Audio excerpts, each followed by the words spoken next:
A lot of people in Ireland feel that the EU is an honest broker as between Israel and the Palestinians. Would you care to comment on that? Well, it is a myth, I'm afraid. It's completely untrue. For one thing, just on practical details, for example, Germany has actually given as a present nuclear submarines to the Israeli state. These things cost, I don't know, billions of euros, and Germany has simply given it to them. Yet when a ship called the Karin A delivered, I think it was 50,000 Bocketio rifles to the Palestinians, they kicked up a stink. How can these people be smuggling in these weapons?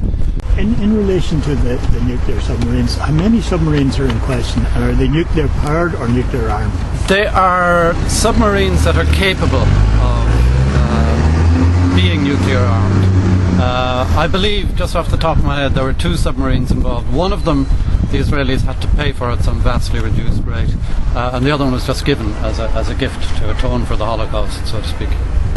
As well as that kind of thing, when the Israelis destroyed an airport built in the occupied territories with European Union money, not alone did the Europeans not, as many people are calling for, demand compensation from the Israelis, they actually apologized to the Israelis for the fact that people were suggesting that they might even compensate them. They said, forget about it. You know? So the Israelis feel that they have complete carte blanche to do anything they like, and they know that the Europeans are not going to do anything against it. They have preferential trading conditions. There is a trading agreement signed that makes Israel almost a European Union country for purposes of trade.